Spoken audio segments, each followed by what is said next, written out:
Mu karere ka Ngororero mu murenge wa Hindiro ho mu mudugudu wa Kigarama haravuga umugore w'umukuru w'umudugudu umaze gufatwa inshuro nyinshi akora imibonano mpuzabitsina n'abandi bagabo ku buryo umwana we aherutse kumugwa gituma asambana n'undi mugabo akamuhororeza. Abaturage baturanye n'uyu muryango babwiye TV1 ko ibyo bikunda kubaho kenshi ku buryo umugore witwa Muhawenimana Clementina ajya anabifungirwa. Umuturage umwe yagize ati umugore afunzwe kabiri azira icyo kintu, yafashwe n'abana be, noneho mbere yafashwe n'abaturage bamuhorereza polisi iraza iramutwara aragenda biyo arafungwa, ariko ejo bundi arataha none birongeye birabaye afashwe ari gusambana n'abandi bagabo. Niyitegeka Dieudonné umugabo w'uwo mugore akaba n'umukuru w'umudugudu wa Kigarama avuga ko umugore we yamunaniye kuko ari inshuro nyinshi yafashwe asambana n'abandi bagabo.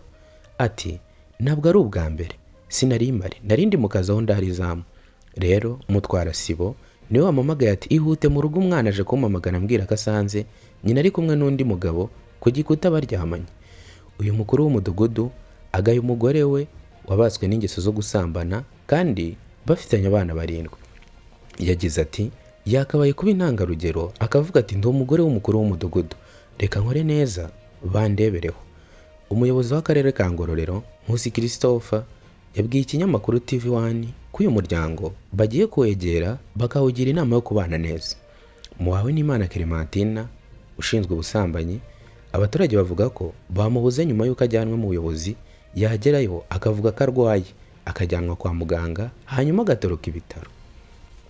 Amakuru yacu reka tuyakomereze ku kinyamakuru Umuseke, aho abakobwa 2 biga ku ishuri rya Yeve Gitwe ryo mu karere ka Ngoma bataye muri yombi bakurikiranweho gukubita no gukomeretsa umurozi wabo animatrice witwa Serafina.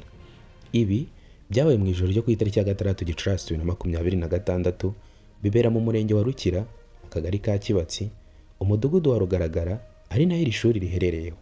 Abakekwaho ubwo bugizi bwa nabi ni umwe witwa Kararisa na Sharon, bombi b'imyaka 20. Amakuru avuga ko nyuma yo gukubita bakanabakomeretsa animatrice w'ikigo bahise bisimbukira ikigo bajya kwihisha mu ishyamba rya leta riri munsi y'iryo shuri. Umunyamabanga nshingwabikorwa w'umurenge wa Rukira Buhiga Josuwe yabwiye ikinyamakuru Umuseke ko abo bakobwa bataye muri yombi. Ati twamenye amakuru mu gitondo ariko byabaye mu ijoro ryakeye. Yavuze ko byatewe n'uko animatrice yababwiraga ko bitwara nabi ndetse akabimenyesha n'ababyeyi babo.